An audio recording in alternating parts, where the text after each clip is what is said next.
الحمد لله الذي فضل المجاهدين على القاعدين والصلاة والسلام على إمام المجاهدين وأشجع الأشجعين وطيب الطيبين وعلى آله وصحبه أجمعين. أما بعد فأعوذ بالله من الشيطان الرجيم. بسم الله الرحمن الرحيم. يا أيها النبي جاهد الكفار والمنافقين واغلظ عليهم ومأواهم جهنم وبئس المصير.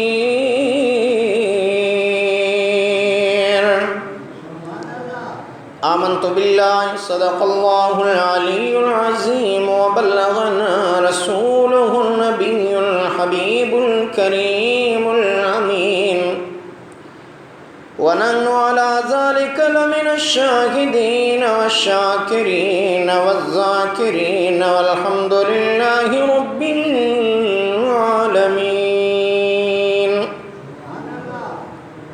قال الله تبارك وتعالى في شأن حبيبه إن الله وملائكته يصلون على النبي يا أيها الذين آمنوا صلوا عليه وسلموا تسليما.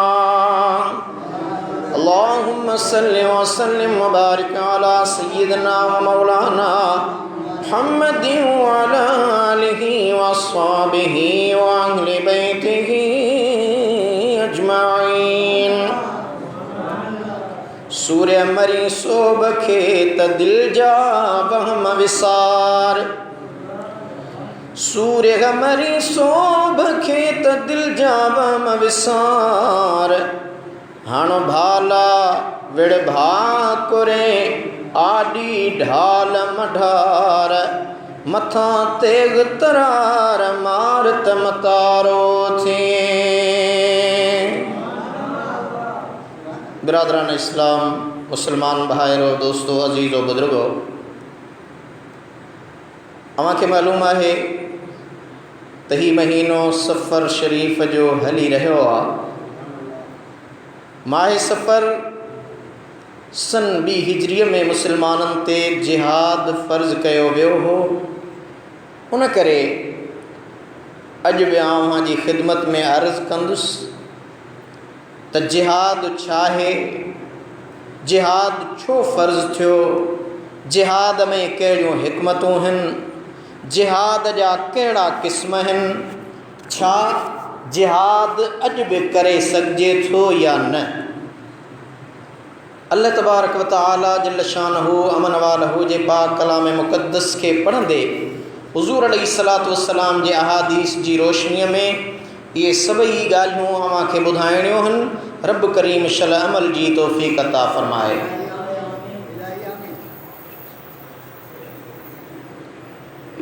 अल्लाह तबारक व तआला जल्ल शानहू मन वालहू पंहिंजे पाक कलाम मुक़द्दस में इरशाद फ़रमायो या अय्युहन नबिय्यु जाहिदिल कुफ़्फ़ार वल मुनाफ़िक़ीन वग़्लुज़ अलैहिम वमअवाहुम जहन्नम वबिअसल मसीर.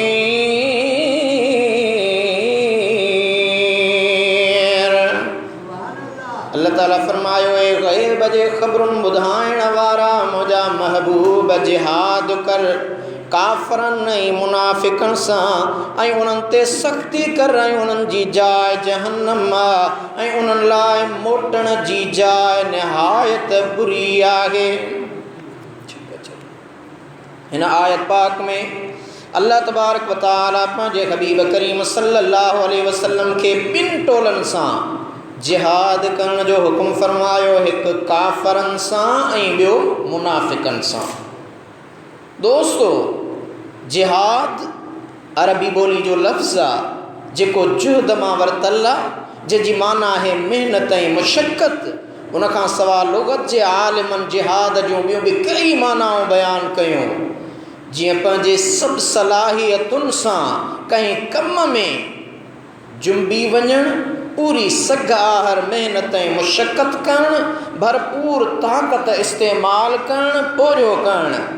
अल्लामा बदरुद्दीन आइनी शारे बुखारी रहमतुल्लाह अलैहि फरमायो आहे, जिहाद लफ़्ज़ लुग़त में पूरी कोशिश करण खे चइबो आहे, जेको तकलीफ़ वठण जी माना में आहे, ऐं शरीयत जे इस्तिलाह में अल्लाह जे कलमे जी सरबुलंदी जे लाइ पूरी कोशिश खे काफ़रनि सां लड़ाईअ में ख़र्च करण खे बि जिहाद चइबो आहे। नफ़्स खे शरीयत पाक जे रस्ते में हलाइण लाइ पंहिंजी पूरी कोशिश करण खे बि जिहाद चइबो आहे। टे दरवाजे पहुचो। जिहाद इहो आहे त अल्लाह जी राह में जंग करण जे लाइ जान माल ऐं ज़ुबान खे आख़िरी दर्जे ताईं इस्तेमालु करणु, दुश्मन सां जंग करण में पंहिंजी पूरी ताक़त वस ऐं अख़्तियार खे इस्तेमालु करण खे जिहाद चइबो आहे। शरीयत जे इस्तिलाह में अल्लाह जे कलमे जी सरबुलंदी जे लाइ, दीन इस्लाम जी हिफ़ाज़त लाइ, अल्लाह जी रज़ा ख़ातिर काफ़रनि सां पंहिंजे पूरे ज़ोर ऐं ताक़त सां जंग करणु, इन राह में पंहिंजे माल दौलत खे ख़र्च करणु ऐं वक़्तु अचण ते सिर क़ुर्बान करे छॾण खे बि जिहाद चयो वेंदो आहे।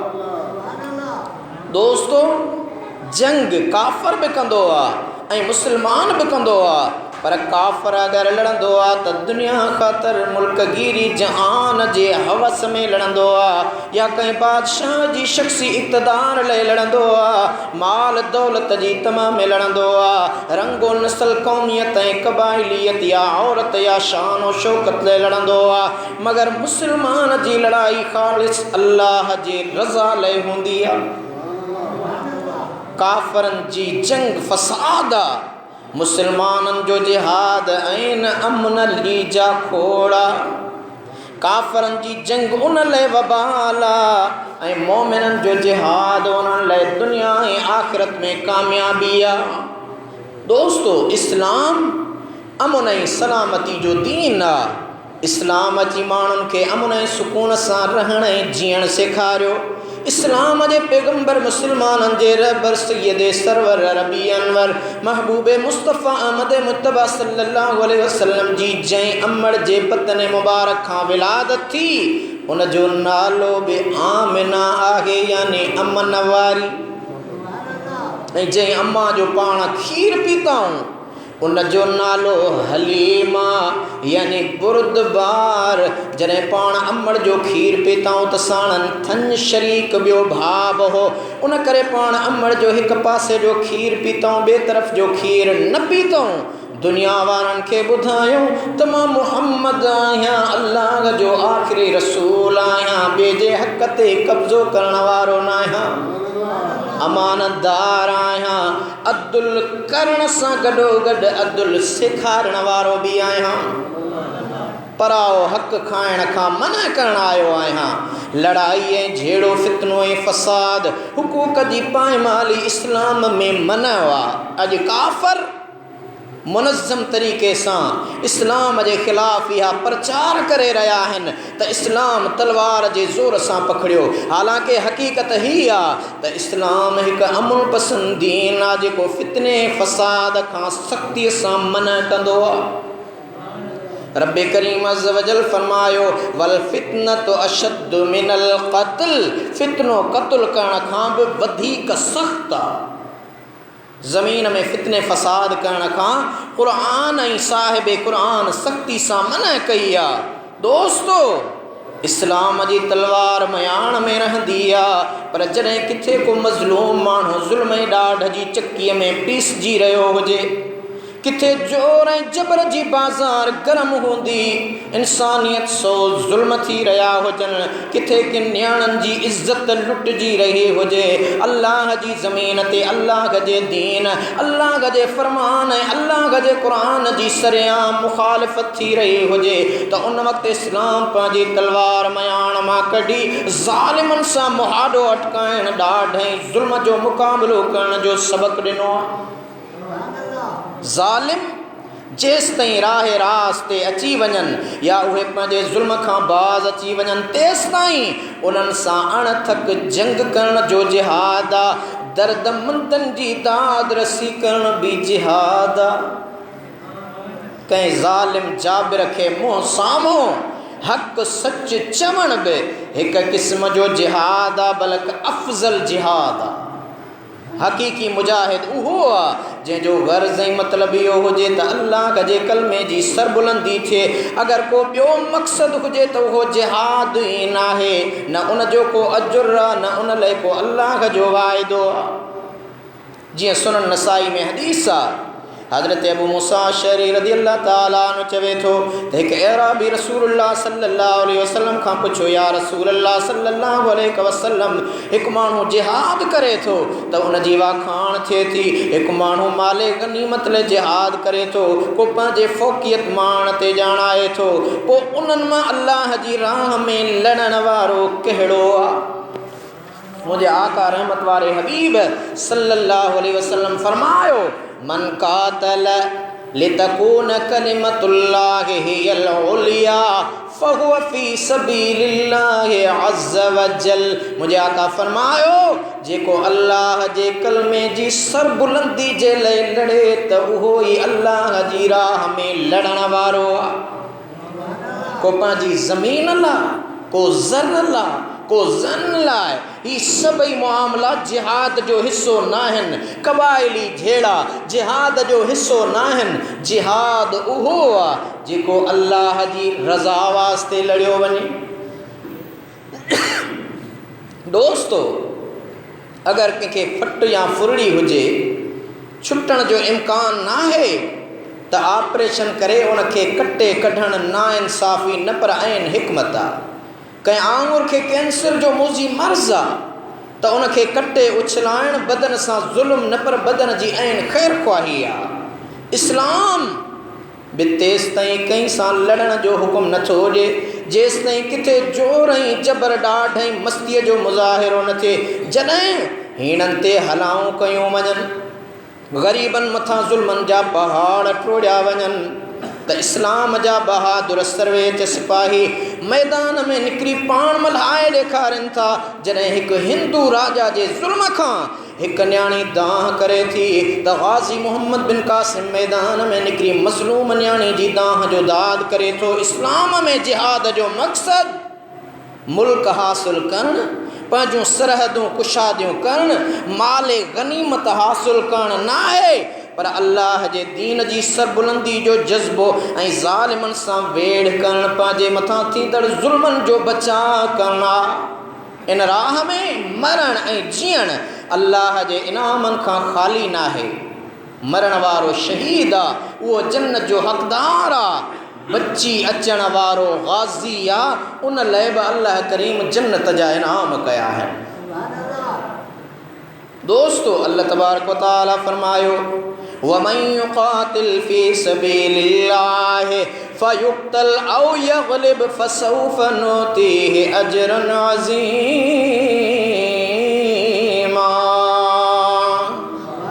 ऐं जेको माण्हू अल्लाह जी राह में जिहाद थो करे, पोइ क़त्ल कयो वञे या सुभारो थिए यानी ग़ाज़ी थिए, त पोइ जल्द असां उनखे तमामु वॾो इनाम ॾींदासीं। यानी शहीद लाइ बि इनाम त ग़ाज़ीअ लाइ बि अल्लाह वटि इनाम आहे। दोस्तो, जॾहिं मुंहिंजा आका रहमत वारा हबीब सल्लल्लाहु अलैहि वसल्लम मके पाक में अल्लाह जी तौहीद जो दर्स पढ़ायो पए, अल्लाह जे बाननि खे अल्लाह ताला जी इबादत ऐं पूॼा जो सबक़ सेखारियो, फरमायूं त त कूड़नि महबूदनि जी पूॼा खे छॾे हिकु हक़ीक़ी रब्बुल आलमीन जी बंदगी कयो। मुशरिकनि ऐं काफ़रनि खे इहा ॻाल्हि ॾुखी लॻी, उन्हनि अल्लाह जे दीन सां खुलेआम बग़ावत कई। जन खुशबख्तनि ईमान आंदो उनखे तरह तरह जूं तकलीफ़ूं ऐं अज़ियतूं ॾियण लॻा, पर रहमत वारे हबीब सब्र सां पंहिंजे साथियुनि समेत उहे तकलीफ़ूं सहंदा रहिया ऐं उन्हनि खे दीन जी तइलीम ॾींदा रहिया। आख़िरकार खेनि पंहिंजे साथियुनि समेत अबाणो शहर छॾिणो पियो। मुहाजर बणिजी मदीने तैयबा में आया। उन वक़्तु खेनि सिर्फ़ु हक़ ऐं सच जी तलक़ीन ऐं तबलीग, नेकीअ जो अमुर ऐं बुराई खां मना करण जो हुकुम मिलियल हो। कमाल सब्र ऐं इस्तक़ामत सां पाण पैगाम हक़ पहुचाईंदा रहिया। जंग ऐं लड़ाईअ जो हुकुम ई न हो, छो त मुंहिंजे महबूब आका मके में हक़ जो पैगाम पहुचायो। मुनाफ़िक़ ऐं काफ़रनि खे उहा ॻाल्हि न पई वणी। हुज़ूर मके खे छॾणु पसंदि कयो, पर लड़णु विढ़णु पसंदि न कयो। अल्लाह ताला क़ुरान करीम में फरमायो, फ़इन क़ातलूकुम फ़क़्तुलूहुम कज़ालिक जज़ाउल काफ़िरीन। पोइ जेकॾहिं उहे काफ़र तव्हां सां जंग कनि, तव्हां बि उन्हनि सां जंग कयो। काफ़रनि जो बदिलो अहिड़ी तरह व इन जनहू लिस्सल्म फजनन लहा व तवक्कल अलल्लाह इन्नहू हुवस समीउल अलीम।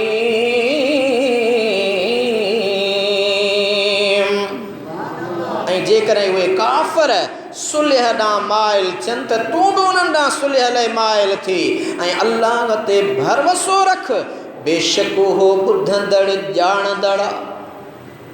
जॾहिं दीन जे दुश्मननि खुली तरह मुस्लमाननि खे ईज़ायो, पोइ अल्लाह करीम खेनि जिहाद जो हुकुम ॾिनो त ज़ालिमनि जाबिरनि अल्लाह जे दीन सां टकर खाइण वारनि सां हाणे जिहाद कयो। पोइ रब पाक जिहाद जी इजाज़त ॾींदे फरमायो, उज़िन लिल्लज़ीन युक़ातलून बिअन्नहुम ज़ुलिमू व इन्नल्लाह अला नस्रिहिम लक़दीर।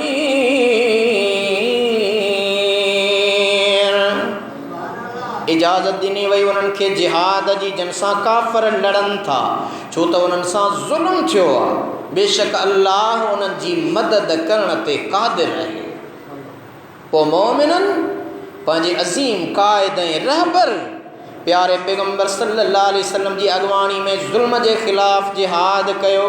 किन जंगनि में मुंहिंजे आका रहमत वारे हबीब बनफ़्स नफ़ीस पाण शरीक थिया, त किन जंगनि में किन सहाबनि खे लश्कर जो सिपह सालार बनाए मोकिलियऊं। अल्लाह तबारक व तआला क़ुरान पाक में फरमायो, वक़ातिलू फ़ी सबीलिल्लाहिल्लज़ीन युक़ातिलूनकुम वला तअतदू इन्नल्लाह ला युहिब्बुल मुअतदीन।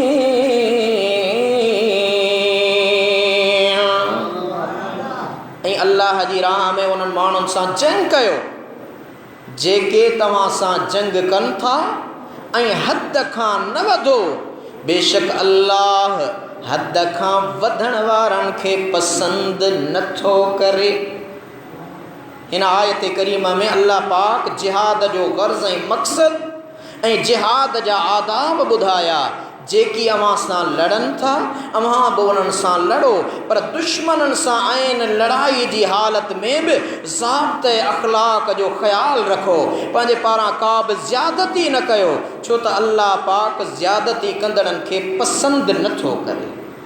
अगराई करण वारे खे ऐं ज़्यादती कंदड़ खे हिन आयत मां मालूम थियो त हिकु सचो मुस्लमान ऐं जंग जी हालत में बि अख़लाक़ियात जो पाबंद हूंदो आहे ऐं ज़्यादती करण वारो न हूंदो आहे।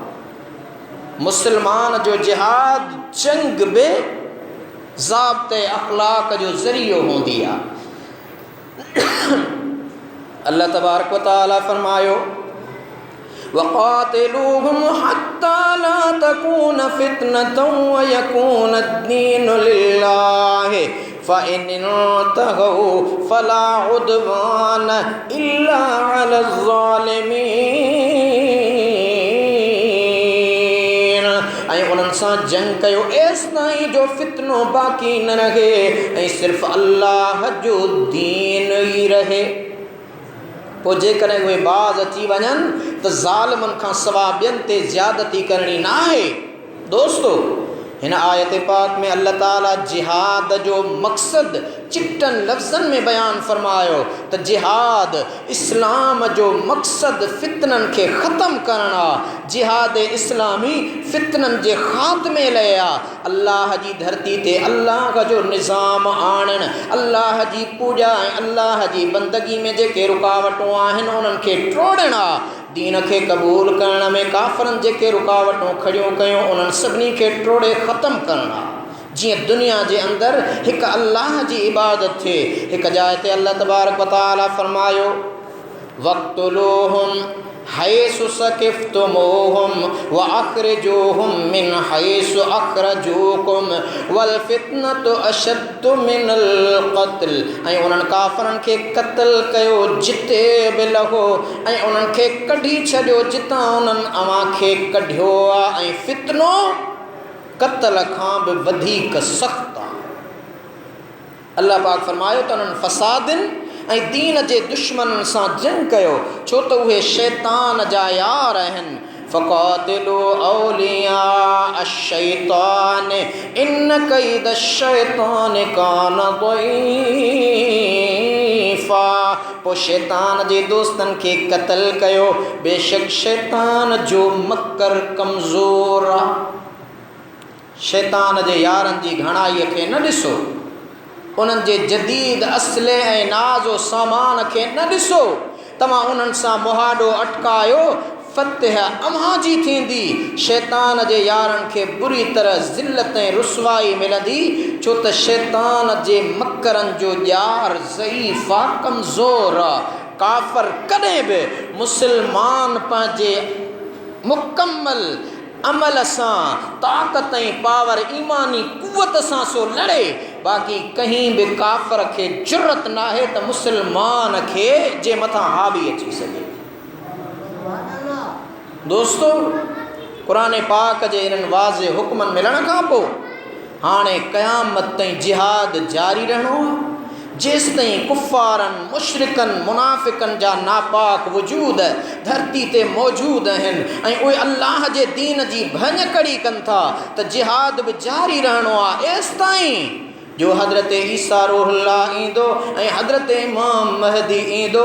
उहे अची काफ़रनि जे आख़िरी टोले सां जंग कंदा ऐं पोइ हर तरफ़ इस्लाम इस्लाम हूंदो। दुनिया में को बि काफ़र न रहंदो। हज़रत ईसा बि अव्हां जो असांजो, हज़रत इमाम महदी बि असां जो। जेसि ताईं इहे दीन जा दुश्मन इस्लाम जे चिराग खे उझाइण जी कोशिशि कंदा रहनि था, तेसि ताईं उन्हनि दीन जे दुश्मननि सां हर महाज़ ते जंग करण जो हुकुम आहे। उन्हनि जे ख़िलाफ़ अणथक जिदोजहद करणी आहे। दुश्मन लाइ को बि महाज़ ख़ाली छॾिणो न आहे। हर महाज़ ते उन्हनि सां मुहाइदो अटकाइणो आहे ऐं फ़तहयाब थियण खां पोइ दम पटणो आहे। दोस्तो, ज़िक्र मौज़ू जिहाद जो हली रहियो आहे त जिहाद जा ॿ क़िस्म आहिनि। पहिरियों जिहाद फ़र्ज़ किफ़ाया ऐं ॿियो जिहाद फ़र्ज़ आइन। अव्वल काफ़रनि ऐं मुशरिकनि खे दीन जी दावत ॾिजे, अगरि उहे क़बूल न कनि ऐं जिज़ियो बि अदा न कनि त उन्हनि सां जिहाद करणु फ़र्ज़ किफ़ाया आहे। हिकिड़नि माण्हुनि जिहाद कयो त ॿियनि तां फ़र्ज़ियत लही वेंदी। हिकिड़ा जिहाद कनि त ॿिया मुल्क ऐं क़ौम जी तमीर ऐं तरक़ी लाइ जाखोड़ कनि।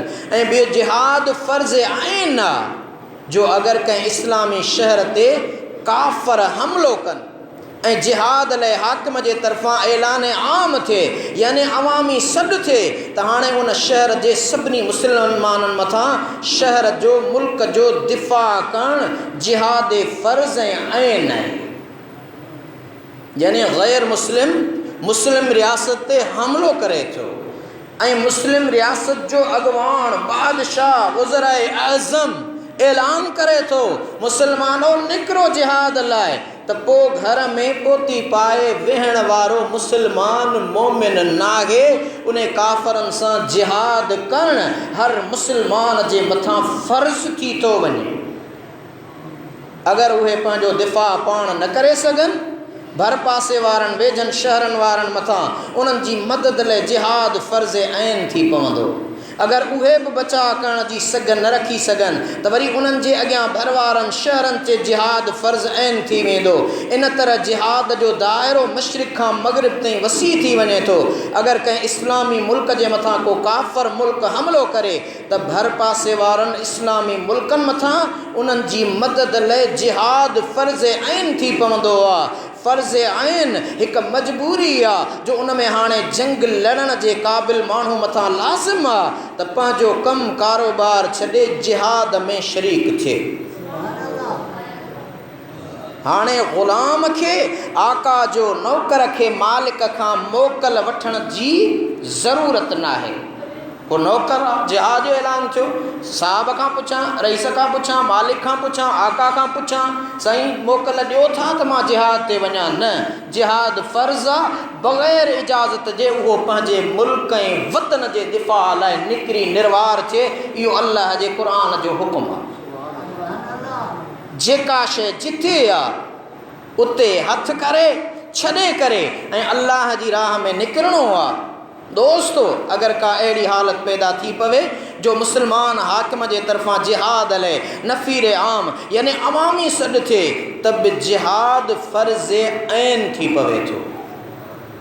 मुल्क जो हाकिम ऐलान करे थो त हर माण्हू उन में इहो न आहे ॾिसणो त हाकिम कहिड़ी पार्टी जो आहे, कहिड़े इलाइक़े जो आहे, कहिड़ी क़ौम जो आहे। न, कहिड़ो बि आहे, मुल्क ऐं रियासत जो हुक्मरान आहे। जेकॾहिं उहो ऐलान करे थो त उन ऐलान ते हर माण्हूअ खे निकिरी मैदान मल्हाइणो आहे। न मल्हाईंदो त अल्लाह उन ते ॾमिरबो, रब उन ते नाराज़ थींदो, छो त ख़ुदा जे तरफ़ां उन जे मथां जिहाद फ़र्ज़ ऐन हो, उहो नथो निभाए। दोस्तो, जिहाद जान सां बि कबो आहे त माल सां बि कबो आहे। माली जिहाद इहो आहे त पंहिंजी माल दौलत खे अल्लाह जी राह में ख़र्च कयो। जानी जिहाद इहो आहे जो दीन जे दुश्मन सां लड़ाईअ में सिर जो सांघो न कयो। मर्दनि वारो नारो हणी मैदान में निकिरी पओ, पंहिंजी जिंद जान सां जिहाद कयो। पोइ उन राह में मौत अची वञे थो त इहो शहादत जो मौत पंहिंजे लाइ गनीमत सम्झो। पंहिंजी जान खे अल्लाह जे नाले खां वधीक प्यारो न रखो, छो त रब काइनात हिकिड़ो सिर हबीब खे ॾींदे लॼ मरां। हुजनि सिर घणा त वारे वारे वॾे जॾहिं हुक्म ख़ुदाबंदी आहे, हुक्म मुस्तफ़वी आहे, उन जे मुताबिक़ ऐलान थी वियो त हाणे ही जान पंहिंजे कम जी न आहे, ख़ुदा जी आहे ऐं ख़ुदा जी राह में ई ॾियणी आहे। दोस्तो, काफ़रनि सां उन जंग खां अलावा जिहाद जूं ॿियूं बि केतिरियूं सूरतूं आहिनि। कुझु सूरतूं मूंखे मुख़्तसर वक़्त में ॿुधायां। पंहिंजे नफ़्स जी ख़्वाहिश खे तर्क करे अल्लाह ऐं उन जे प्यारे हबीब जी फर्मा बरदारी करण बि जिहाद। ताज़ो जेके मुख़्तलिफ़ काफ़रनि जे तरफ़ां, लादीननि जे तरफ़ां रसूलुल्लाह सल्लल्लाहु अलैहि वसल्लम जे नामो से रिसालत वारो मामलो आयो। मुझे आका रहमत वारे हबीब जी सरे आम अलल ऐलान जेकॾहिं गुस्ताखी करे थो त उन सां जिहाद करण बि फ़र्ज़ ऐन आहे। उन खां पोइ माल और दौलत, जान ऐं ज़ुबान सां दीन जे ग़लबे इस्लाम जी सरबुलंदी लाइ जाखोड़ करण बि जिहाद आहे।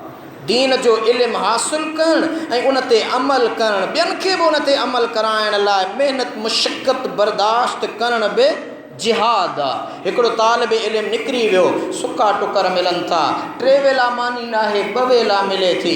50 तालिब आहिनि, 25 जी मानी आई आहे, घटि खाई तॾहिं ते सुम्ही करे दीन जो इल्मु हासिल करे थो। इहो बि हिकु क़िस्म जो जिहाद आहे। दीन जे रस्ते में आयल तान, मेहणा, टोकूं, ठठोलूं, इन्हनि सभिनी खे बर्दाश्त करण वारो मामिलो, पुख़्तगीअ सां उन ते क़ाइमु रहण, इहो बि हिकु क़िस्म जो जिहाद आहे त मां बिल्कुलु पाड़ेसिरीअ जा हक़ इंसानियत जा हक़ पंहिंजी जाइ ते, पर जॾहिं अल्लाह ऐं अल्लाह जे रसूल जो शान ईंदो, आका जी अज़मत ईंदी त तुंहिंजो रस्तो जुदा आहे, मुंहिंजो रस्तो जुदा आहे। छो त मूंखे मुंहिंजे रब जो हुकुम आहे त मुंहिंजे महबूब सां पंहिंजे जान माल सिर बचनि खां वधीक मुहबत कयो। त दोस्तो, इब्लीस लहीन जेको इंसाननि जो अज़ली दुश्मन आहे, जेको इंसाननि खे सही राह खां हटाइण लाइ हरदम कोशिश में आहे, उन जे सिंगारियल शयुनि खे बुरो सम्झी उन्हनि खां किनारो करणु ऐं उन जे मकरनि फ़िरेबनि खां पाण खे बचाइण बि जिहाद आहे। शैतान हमेशह क़ुरान पाक जे हुकुमनि जी इनहिराफ़ी जे बरअक्स कम कराईंदो। ज़ना खां अल्लाह ताला जो क़ुरान झले थो, शैतान तोखां उहो अमल कराईंदो, तो उन अमल खां रुकिजी पए, इहो तुंहिंजो जिहाद आहे। शराब अल्लाह ताला क़ुरान करीम में हराम कयो आहे, तूं उन अमल खां सोबत में अची करे बची थो, इहो बि तुंहिंजो जिहाद आहे। पाड़ेसिरी जा हक़ गज़ब करण खां अल्लाह ताला मना थो करे, तूं पाड़ेसिरीअ जा हक़ निभाई थो, इहो बि हिकु क़िस्म जो तुंहिंजो जिहाद आहे। असुल जिहाद आहे ई नफ़्स सां।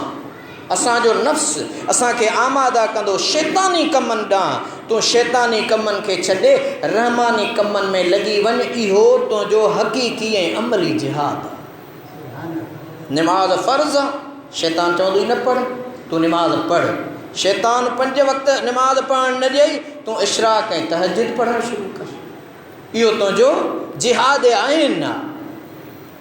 दोस्तो, दीन जी तबलीग कनि, बेख़बरनि खे अल्लाह ऐं उन जे रसूल सल्लल्लाहु अलैहि वसल्लम जो पैगाम पहुचाइण, उन्हनि खे बद अक़ीदा ऐं बातिल फ़िरक़नि जी फ़िरेबकारनि खां आगाह करण ऐं बचाइण, उन्हनि जी हर तरह ख़बरगीरी करण, उन्हनि जे मज़मूम इरादनि खां माण्हुनि खे आगाह करण लाइ जानी माली क़ुर्बानी ॾियण बि जिहाद आहे।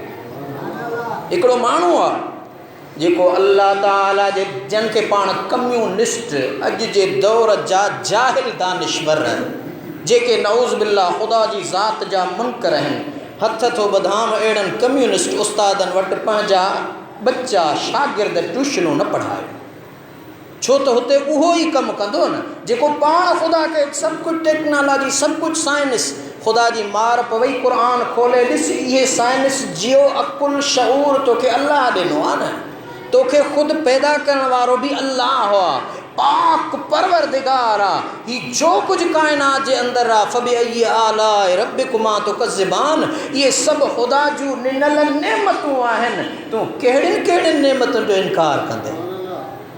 लाउड स्पीकर आहे, ख़ुदा जी नेमत आहे, मोबाइल फ़ोन आहे, कंप्यूटर आहे, इहे सभु ख़ुदा जूं ॾिनल नेमतूं आहिनि। उन जो मूजिद ईजाद कंदड़ इंसान आहे, पर इंसान खे दुनिया में मोकिलींदड़ पैदा कंदड़ केरु आहे, उन जो ख़ालिक़ केरु आहे, उन जो मालिक केरु आहे? त हीउ सॼो सरिश्तो रब काइनात जी ज़ाते बाबरकात ॾांहुं वञे थो। ऐं उन खां अलावा मुंहिंजे आका रहमत वारे हबीब मदीने वारे ताजदार सल्लल्लाहु अलैहि वसल्लम जो शान, अज़मत, मक़ाम, पंहिंजी इज़्ज़त, अज़मत, दौलत, शोहरत खां मथे रखणी आहे। को मुंहिंजे आका जे शान जी तौहीन थो करे न, चवंदा लकुम दीनुकुम वलिय दीन, तुंहिंजो दीन, तुंहिंजो अक़ीदो पाण वटि रख। मुंहिंजो आका त नूर बि आहे, हाज़िर नाज़िर बि आहे, ग़ैब जो ॼाणंदड़ बि आहे। मां सुन्नी आहियां, मुंहिंजो अक़ीदो सुन्नियत वारो आहे, तूं पंहिंजी मर्ज़ीअ सां ख़ुशि रह। मुंहिंजे आका महबूब जे लाइ मां का ॻाल्हि घटि वधि ॿुधणु नथो चाहियां। ऐं उन सां गॾोगॾु आका जे ग़ुलामनि सहाबनि जो ज़िक्र अचे थो। उहे सहाबा जंहिंजे लाइ रब्बे काइनात क़ुरान करीम में अज़मत बयानु कई आहे, मुहबत बयानु कई आहे, रिफ़त बयानु कई आहे, उन्हनि सहाबनि जे ख़िलाफ़ जे करे को घटि वधि ॻाल्हाए थो, चओ अदा तुंहिंजो अक़ीदो तो वटि, मां त पंहिंजे महबूब सां यार सां यारी आहे, त यार जे यारनि सां बि मुंहिंजी यारी आहे। यार जे करे यार जा यार बि मुंहिंजे अखियुनि ते आहिनि। तूं हिकु तरफ़ो थी थो त इहो तुंहिंजो अक़ीदो आहे, तुंहिंजी मर्ज़ी जाॾे वणे था ॾे वञ, पर मूंखे अल्लाह पंहिंजे ख़ौफ़ तहत पंहिंजे महबूब सां मुहबत ॾिनी आहे न, त पोइ जीअं हमल फ़क़ीर लिगारी शाइर जो मिसाल ॾींदा आहिनि त पिरिन जे पार ॾांजे कुती अचे कारी त हमल लिगारी उन कुतीअ तां क़ुर्बान थिए। छो त कुते जो ज़िक्र भिटाई साहब पंहिंजे रिसाले में कयो, क़ुरान पाक जे अंदरि वक़ल्बुहुम बासितुन ज़िराइहि बिलवसीद, पर कुतो उहो हुजे जेको अल्लाह वारनि औलियाअनि जी अज़मत सुञाणंदड़ हुजे। कुता त उहे बि हुआ जेके मुंहिंजे आका खे बचाया विया हुआ, पर उन्हनि कुतनि मुंहिंजे आका महबूब खे सुञातो हो। अॼुकल्ह इंसानियत जे रूप में कुत्ता थी मुंहिंजे आका जे शान ऐं अज़मत जे ख़िलाफ़ भौंकनि पिया, त अहिड़नि जी सोबत खां परे रहो, तज़ाद में न वञो। तव्हां वटि ॼाण न आहे बस न कयो, चओ था मुंहिंजी यार सां यारी आहे त यार जे यारनि सां बि यारी आहे, तुंहिंजी मर्ज़ी। त अहिड़ी तरह सां इहो बि हिकु क़िस्म जो जिहाद आहे पंहिंजे नफ़्स सां, पंहिंजो पाण सां। त दोस्तो अल्लाह तबारक व तआला जल शानहू अमन वालहू जो ज़िक्र अज़कार करणु, नमाज़ पढ़णु, हिन दौर में असांजा मुर्शिद मुरब्बी फरमाईंदा आहिनि त अहिड़े दौर दजाली जे अंदरि जिते नफ़्सा नफ़्सी जो आलम हुजे, अहिड़े दौर में हिकिड़ो इंसान सिर्फ़ु हिकिड़ो कमु करे थो त हू ॾिए नथो त ॾुखाए नथो, कंहिं बि पाड़े वारे खे, ॻोठ वारे खे, इलाइक़े वारे खे सताए नथो, पंहिंजे घर बचड़नि खे हलाल खाराए थो ऐं 5 वक़्त निमाज़ ख़ुदा जो फ़र्ज़ अदा करे थो, उहो बि हिन दौर जो वली आहे। ॿियूं सुन्नतूं मामला मरहलात अलॻि आहिनि, पर हिकिड़ो मां ॾाढ़ी रखी पटको ॿधी वतां हरामकारीअ जा कम कंदो, मूंखे ॾाढ़ी त कोन थी चवे त मां हरामखोरी कयां, मुंहिंजो पटको त मूंखे कोन थो चवे त मां हरामखोरी कयां। पटको मुंहिंजे आका जी सुन्नत आहे, ॾाढ़ी मुंहिंजे आका जी सुन्नत आहे। असांजे मुस्लमाननि में तंज़ थी वई आहे, मुला अहिड़ा जहिड़ो ॾाढ़ीअ वारो ॾिस बसि तन ॾाढ़ीअ ते नज़र ॼण रत ते नज़र। असुल में इहो तूं उन मुल्क खे मुला बि आहिनि जेके वजही मुला, छो त ख़तरे नीम हकीम ख़तरे जान, नीम मुला ख़तरे ईमान। त अहिड़नि खां बि बचणु खपे जिन खे अल्लाह जे क़ुरान जी अज़मत जो इल्मु न हुजे, रसूलुल्लाह जे शान जी ॼाण न हुजे, हुज़ूर जे सहाबा जी अज़मत खे सुञाणण वारा न हुजनि, त अहले इल्म या अय्युहल्लज़ीन आमनुत्तकुल्लाह वकूनू मअस्सादिकीन, ए ईमान वारो डिॼो मूं अल्लाह खां ऐं सचनि जी सोबत में अचो। अल्लाह चवे थो जेके सच्चा बाना आहिनि, सादिक बाना आहिनि, उन्हनि जी सोबत में अचो त पोइ रंगे ख़ुदावंदी, रंगे मुस्तफ़ी में रंगजी वेंदो। अल्लाह ताला